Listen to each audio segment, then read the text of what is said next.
Pensemos, por ejemplo, en el pasado remoto, cuando no había otra cosa para trasladarse que las piernas, uno mismo, o a lomos de un cuadrúpedo, un caballo, un burro, un mulo, un camello, o un barco a vela. Estamos hablando del pasado. Bueno, los viajes entonces en ese caso eran largos. Si uno iba más allá, digamos, de su entorno inmediato, que obviamente que por definición un viaje corto ya ni siquiera merece la denominación de viajes, o simplemente trasladarse desde tu casa a lo mejor al potrero, o desde la villa donde uno vivía a la ciudad un poquito más grande que estaba a 10 kilómetros, eso no lo vamos a entrar en la categoría de viaje. Hablemos de traslados de mayor distancia. Era una aventura que tomaba mucho tiempo y que entrañaba muchos peligros. Imagínense ustedes el movimiento de poblaciones, voy a ponerme en la Edad Media y antes. Había mucho movimiento de poblaciones, no crean ustedes que esto es de cosas del presente. La gente se trasladaba a veces, por ejemplo, en peregrinación a un lugar sagrado, a Roma, a tal o cual ciudad donde había tal o cual reliquia de un santo, a Lourdes o a donde fuese, y se trasladaba básicamente caminando por las carreteras, no digamos carreteras, por los caminos, por los senderos miserables, en algunas ocasiones, en otros no. El Imperio Romano estaba dotado de un sistema de caminos extraordinariamente bien hecho, al punto que muchos de esos caminos están en perfectas condiciones hasta el día de hoy. Así uno se podía trasladar por ellos bastante bien, pero igual se podía trasladar a no más velocidad de lo que puede trasladarse una persona que camina o que va a lomos de un caballo. Cualquier persona que alguna vez haya tenido alguna familiaridad con los caballos sabe que solo en las películas de vaquero aparecen los caballos corriendo. Usted no puede hacer correr un caballo más allá de unos pocos minutos o lo revienta. A lo más que le puede sacar por un rato un trote. En general, con los caballos se camina, van al paso también, no mucho más rápido que el ser humano. Y por lo tanto los viajes podían ser muy largos, podían tomar semanas, meses. Y esto significaba que el viaje estaba repleto de peripecias, el traslado, que ahora nos parece la parte menos importante. Ahora lo que nos parece importante es el cambio de escenario. Estaba acá y mañana estoy allá. En esos tiempos lejanos, el proceso de desplazarse era el que podía tener tanta o más importancia que el destino del viaje. El proceso era, si uno iba a pie o a caballo o incluso en un carretón, estamos hablando de los viajes por tierra, enormemente repleto de peripecias, de peligros, posibles asaltos en el camino, tormentas que nos asaltaran a medio camino, frío, no encontrar una posada, dormir al aire libre, conocer a otras personas que estaban en el mismo recorrido, por ejemplo, a otros peregrinos yendo a Lourdes o a donde fuera, cruzarse con la humanidad, por así decirlo. Paisajes que porfiadamente se presentaban ante nosotros porque estaban frente a nosotros largo rato. Nosotros ahora cruzamos un valle, cuando viajamos a Valparaíso en auto, pasamos por el valle donde está, ponte tú, Curacaví, y es cosa de unos minutos, un par de minutos, ya salimos de ahí, ni siquiera vimos a nuestro alrededor. Viajar a pie o viajar en un medio lento significa estar todo el rato en contacto obligatorio con el entorno, nos está rodeando, lo estamos mirando, lo estamos oliendo, lo estamos sintiendo, se mueve lentamente al ritmo de nuestra marcha. Somos parte del paisaje, como ustedes comprenderán, lo hace muy diferente ese traslado entonces a cuando uno se traslada poco menos que instantáneamente de un punto a otro. Entonces, el viaje era una aventura. Una aventura. Cuando alguien iba a viajar, un joven se despedía a sus padres y decía, me voy, pongamos por caso un joven que viviera en el sur del Reino de Francia, en el año 1000, y decidía ir a París, a probar suerte en París. Bueno, era una ruptura grande, era una cuestión de los peligros y las situaciones que iba a enfrentar ese joven avanzando a todo lo largo de Francia. Los cambios que iba a sufrir en este viaje, las vicisitudes que iba a pasar, todo hacían de ese viaje algo más que simplemente trasladar el cuerpo de un lugar a otro por un rato. Era un cambio de vida, era una experiencia vital enormemente importante. Entonces, ustedes ven así para para hacer la comparación con el polo opuesto, que el viaje de ese entonces no tenía nada que ver con lo que ahora llamamos un viaje. En el siglo XVIII empieza a aparecer entre la gente con medios económicos, que no eran muchos, generalmente la nobleza, los grandes propietarios de tierra, y sobre todo esto en Inglaterra, empieza a aparecer la moda del gran circuito que se llamó. El gran circuito era lo que ahora en forma muy insignificante, más o menos se recuerda como pálida sombra de una sombra como el viaje de estudio. Pero todos sabemos perfectamente lo que son los viajes de estudio actuales. No hay tal estudio. Hay un viaje que se hace instantáneamente en un avión, se va a un resort y luego se vuelve a los 15 días. Ese es el viaje de estudio. El gran circuito era un viaje de estudio verdaderamente largo y que era realmente de estudio. El viaje de estudio de esa época, el gran circuito, consistía en que jóvenes, voy a poner casos extremos de la nobleza británica, que rondaban los 20 años, se iban, cruzaban el Canal de la Mancha, llegaban a Francia, y por Francia se iban, todo esto por supuesto por tierra, ya en un carruaje probablemente, o a caballo, a Italia. Y en Italia viajaban y se quedaban por largo tiempo visitando la enorme cantidad de arte que hay hasta el día de hoy en Italia. En cada ciudad en Italia usted le pega la pata al suelo y emerge un busto romano, poco menos, es una metáfora, pero más o menos eso. Esos jóvenes podían estar 2, 3 o 4 años fuera de su casa. Algunos no volvieron nunca, se quedaron, se establecieron. Esos jóvenes desarrollaban o ya tenían aptitudes o por lo menos intereses artísticos, culturales.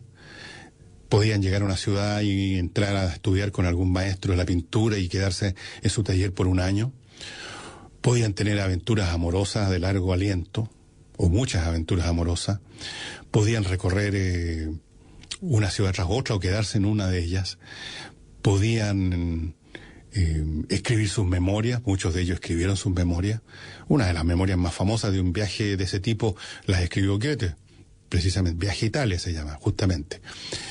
Y entonces, en todo sentido, el joven que regresaba, si es que regresaba a su casa, después de estos 2 o 3 o 4 años circulando por Italia y quizás hasta más lejos, algunos llegaban al sur de Italia y se embarcaban a las tierras del sultán, al Imperio Turco, a conocer Constantinopla, la última ciudad que cae del Imperio Romano de Oriente, o a Tierra Santa, Jerusalén, que entonces era también parte del Imperio Turco.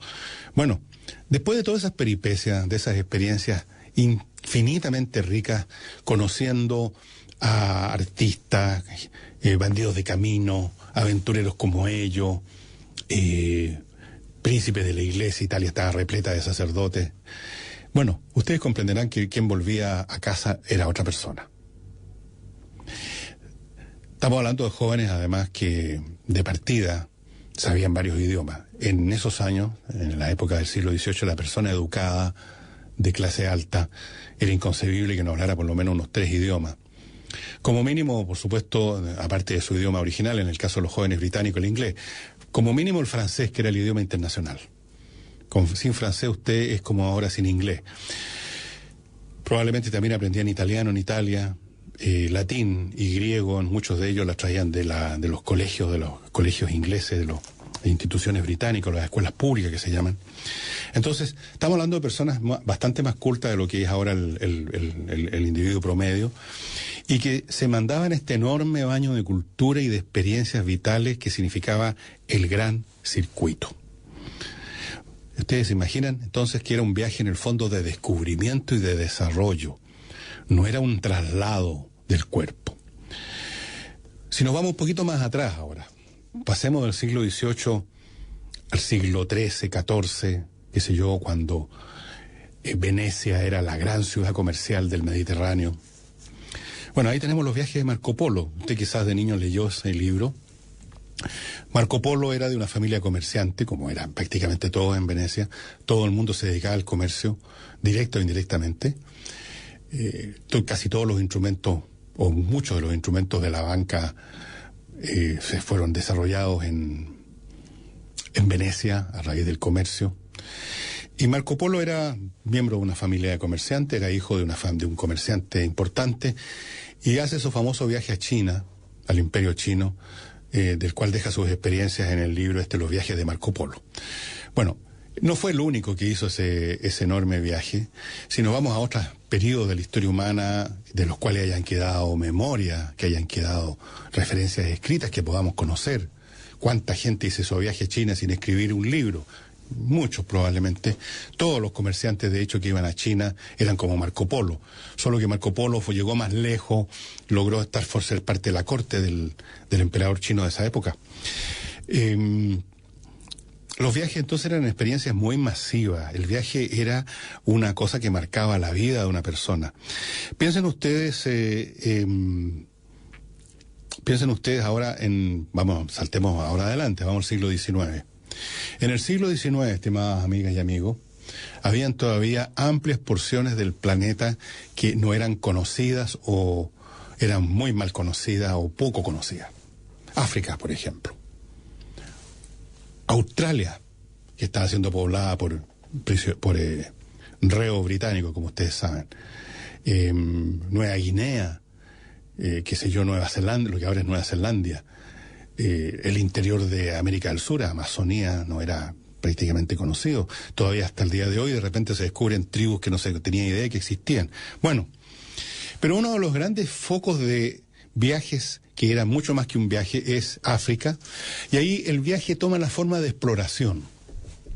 Exploración porque ya no se trata de un viaje lleno de peripecias, pero por lugares conocidos. El joven británico que se iba a Italia y pasaba por Francia no estaba yendo a tierras desconocidas, y a tierras despobladas. En el caso de África era desconocido. Se sabía que estaba poblada por algunas tribus aquí y allá, pero era desconocido, era un viaje de exploración. O sea, el viaje se convertía en una exploración. A todo lo demás que hemos visto de los viajes a Italia, pero sacando el elemento arte quizás, el viaje a África era un viaje que hacían algunas personas para explorar tierras desconocidas, cartografiarlas, describir su zoología, su etnografía, y en una de esas también reclamar esos territorios como de la corona británica o de lo que fuera. Las exploraciones del siglo XIX en África dieron lugar. Primero fueron exploraciones, después viene el proceso de colonización. Todas las potencias europeas quieren tener un pedazo de África. Pero antes de eso hay exploración, y ahí aparecen los nombres famosos, Livingstone, nuestro amigo Richard Burton, me refiero al explorador, no al actor, y otros. El caso de Burton es muy interesante. Hablo de él con bastante más extensión en mi libro sobre el amor, a propósito del tema del amor, de la amistad. Bueno, Burton fue increíble. Ese hombre, disfrazado de árabe, viajó y dejó su memoria sobre ese viaje a la Meca, al lugar sagrado de peregrinación de los musulmanes. Lo hubieran pillado, que era un europeo disfrazado de árabe, lo habrían destrozado ahí mismo. El tipo entró incluso a la famosa, este edificio que todavía existe ahí, que es un cubo en medio de una plaza, y hizo la peregrinación dentro para ver la Kaaba, que es yo creo que es una piedra meteórica que en la vieja religión premusulmana los árabes adoraban en forma pagana, o sea, como idolátrica, pero que se conservó en el Islam por razones políticas. Mahoma conservó el valor que tenía esa famosa piedra, la Kaaba, y todavía hasta el día de hoy ustedes ven, llegan cientos de miles de musulmanes a hacer su peregrinación ahí. Bueno, Burton se disfrazó y estamos hablando de 1800 y tanto, 1850 por ahí. Exploró otras zonas que eran muy poco conocidas, como es la península arábiga, que en la época de los romanos se llamaba Arabia Felix, o sea, la Arabia feliz, Félix es feliz en latín. Terrenos inexplorados, habitados por tribus vagabundas, basadas en la ganadería, a medio morir saltando, medio entre ganadero y asaltante camino, y se movió por lugares inexplorados. O sea, en el siglo XIX todavía existía algo por explorar, estimado amigo, por lo tanto era posible, incluso en un nivel más modesto que el de Richard Burton, siendo simplemente una persona que se embarcaba y se iba, pongamos, a Sudamérica, todavía uno podía sentirse explorador, todavía uno podía ingresar en territorios muy poco conocidos, totalmente desconocidos.